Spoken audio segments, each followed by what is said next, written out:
Hey guys, welcome back to my YouTube channel RPPS question tricks. Hello guys, ये हमारा video जो है computer applications for business के लिए, तो इसका ये पार्ट 4 है। इस वीडियो में हम लोग देखने वाले हैं मेमोरीज एंड स्टोरेज डिवाइस। जितने भी मेमोरी डिवाइस और स्टोरेज डिवाइस होते हैं उसके बारे में जानेंगे। उसके सारे टाइप्स देखने वाले हैं, जैसे रैम के बारे में, रोम के बारे में, ये सारा आप इस वीडियो में डिस्कस करेंगे।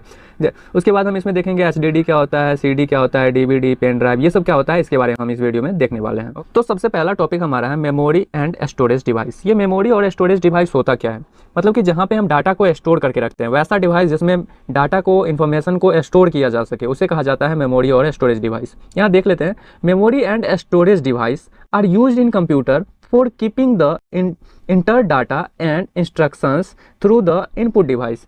क्या करते हैं, डाटा को कीप मतलब संभाल कर रखने के लिए, इंफॉर्मेशन को संभाल कर रखने के लिए, इंस्ट्रक्शंस को संभाल कर रखने के लिए जिस डिवाइस का यूज़ किया जाता है, किसके द्वारा, थ्रू इनपुट डिवाइस के द्वारा। इनपुट डिवाइस जहाँ पे इंस्ट्रक्शंस डाटा को भेजता है, स्टोर करवाता है, उसे कहा जाता है मेमोरी एंड स्टोरेज डिवाइस। आगे देखेंगे, it is also use to keep the intermediate result. ये क्या करता है, उतना ही नहीं, डाटा को स्टोर तो करता ही है, साथ में इंटरमीडिएट के भी जो रिजल्ट होते हैं उसको भी स्टोर करके रखता है।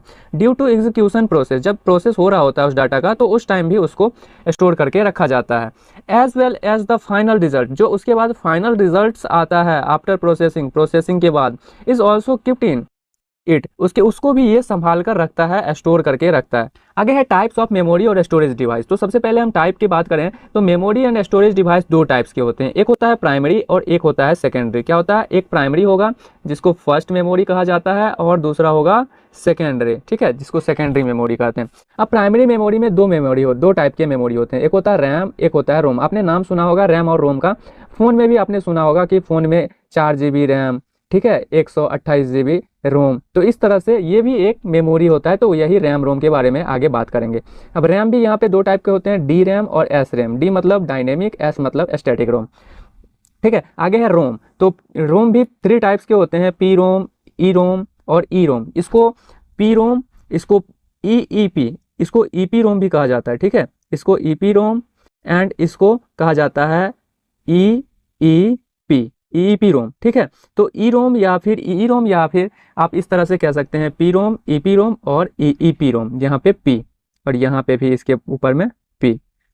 तो इस तरह से प्रोग्राम यहाँ पे डाल सकते हैं। और वहाँ अगर हम सेकेंडरी डिवाइस में देखें, सेकेंडरी मेमोरी में, तो उसमें आते हैं magnetic memory, optical memory, flash memory, जैसे कि हमने सुना होगा नाम floppy disk, CD, DVD, pen drive, इसमें एचडी बोल सकते हैं, हार्ड डिस्क।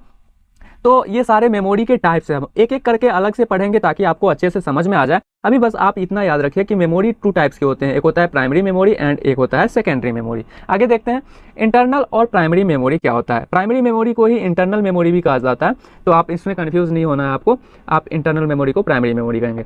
यहाँ पे सबसे पहला पॉइंट है, internal memory is also known as primary memory. मैंने पहले कहा कि इंटरनल मेमोरी को ही प्राइमरी मेमोरी भी कहा जाता है।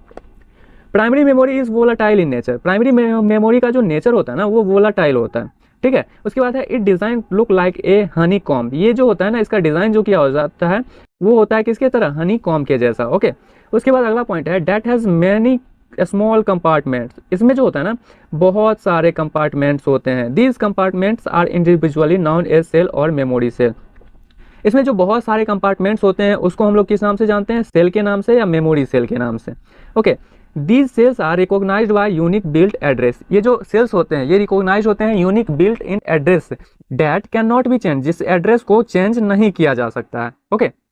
आगे देखते हैं प्राइमरी मेमोरी के बारे में। Primary memory is the form of memory, ये एक फॉर्म है मेमोरी का, that is housed on rectangular circuit board, जो कि हाउस्ड होता है कहाँ पे, रेक्टेंगुलर सर्किट बोर्ड पे। It is a important line, okay.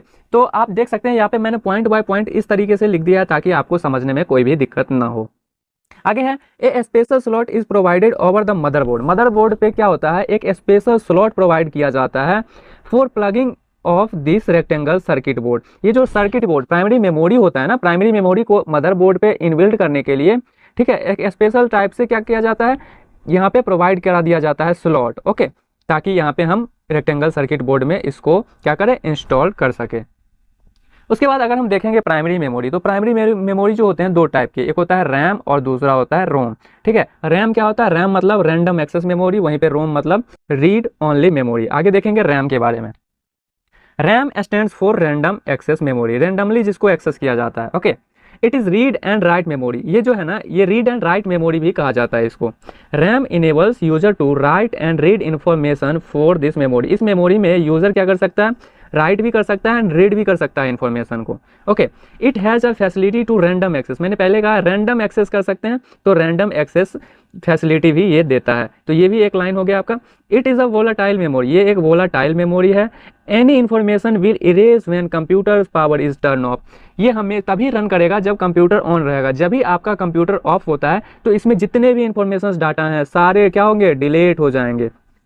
इसीलिए जब ये ऑन रहेगा तभी इस मेमोरी में डाटाज रहते हैं, जब भी ऑफ करोगे आप तभी इसका सारा इन्फॉर्मेशन इरेज हो जाएगा। अब अगर हम बात करें टाइप्स ऑफ रैम के बारे में, तो दो टाइप्स के होते हैं, एक होता है एस रैम और एक होता है डी रैम। अगर हम कंपेयर करें एस रैम और डी रैम में, तो इसमें क्या होता है, ये होता है स्टैटिक और ये होता है डायनेमिक। वहीं पे ये जो होता है ना वेरी फास्ट, और ये जो होता है ना लेस फास्ट, ये जो होता है ना कम फास्ट होता है देन किससे, एस रैम से, एस रैम से कम फास्ट होता है। ये थोड़ा सा एक्सपेंसिव होता है, लेकिन ये जो होता है ना लेस एक्सपेंसिव होता है। क्या होता है, लेस एक्सपेंसिव देन किससे, एस रैम से। तो आप समझ गए कि ये दो टाइप्स के होते हैं रैम। रैम जो होता है दो टाइप का होता है रैम, एक होता है एस रैम, एक होता है डी रैम। एस रैम जो होता है ये फास्ट होता है और डी रैम भी फास्ट होता है, लेकिन लेस देन होता है फास्ट किससे, स्टैटिक से। वहीं पे जो होता है ना ये थोड़ा सा कम, ये ज़्यादा एक्सपेंसिव होता है और डी रैम जो होता है थोड़ा कम एक्सपेंसिव होता है। ओके, अब हम लोग देखेंगे रोम के बारे में। तो रोम क्या होता है, रोम stands for read only memory. जैसे रैम का था रैंडम एक्सेस मेमोरी, वैसे ही रोम का होता है रीड ओनली मेमोरी। इसमें डाटा को ओनली रीड किया जा सकता है, राइट नहीं किया जा सकता। This memory consist the several built in program called micro programs. इसमें जो प्रोग्राम्स बिल्ड किए जाते हैं ना उसको माइक्रो प्रोग्राम्स कहा जाता है। For monitoring the control unit, ये क्यों किया जाता है, कंट्रोल यूनिट को मॉनिटर करने के लिए इसमें प्रोग्राम क्या किए जाते हैं, बिल्ड किए जाते हैं। Okay, all operations are directed by control unit. इसमें जितने भी ऑपरेशंस होते हैं डायरेक्टेड होते हैं किसके द्वारा, कंट्रोल यूनिट के द्वारा, accordance with the these program. Okay, उसके बाद है रोम, BIOS मतलब read only memory basic input output service is one of the micro programme.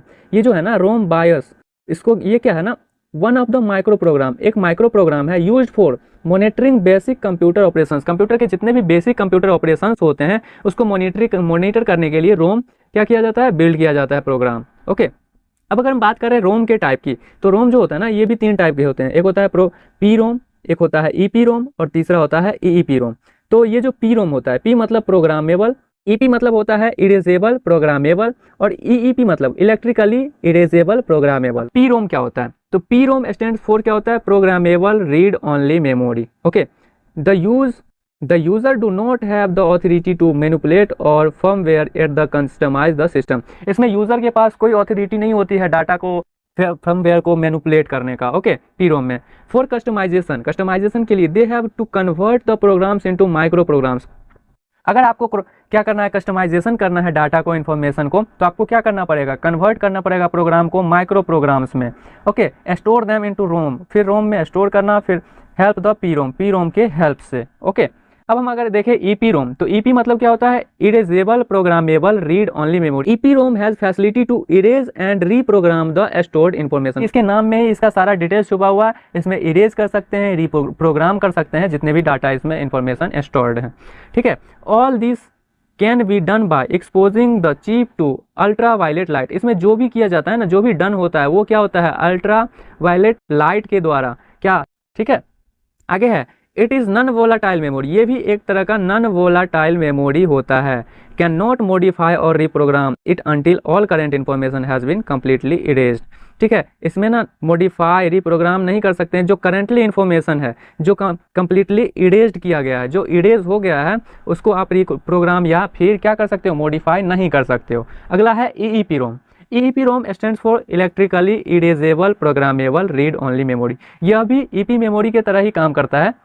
ठीक है, it is also non volatile A high voltage electrical pulse. इसमें क्या होता है कि हाई वोल्टेज का इलेक्ट्रिकल पल्स यूज किया जाता है, उस ईपी रैम में क्या किया जाता था, अल्ट्रा वायलेट लाइट, लेकिन इसमें अल्ट्रा वायलेट के जगह पे यूज़ किया जाता है इलेक्ट्रिकल पल्स का, क्या करने के लिए, इरेजिंग करने के लिए। हाँ तो गाइस आई होप कि इस वीडियो में जो भी बताया गया आपको समझ में आया होगा। कुछ भी डाउट है तो आप हमें कमेंट करके जरूर बताएं। वीडियो अच्छा लगा हो तो वीडियो को लाइक करें, दोस्तों के साथ शेयर करें, चैनल पर पहली बार आए हो तो चैनल को सब्सक्राइब करके जरूर जाइए, ताकि ऐसे ही नॉलेजेबल वीडियोस आप तक जल्द से जल्द पहुंचते रहे। तो मिलते हैं एक नेक्स्ट वीडियो में, तब तक के लिए जय हिंद दोस्तों।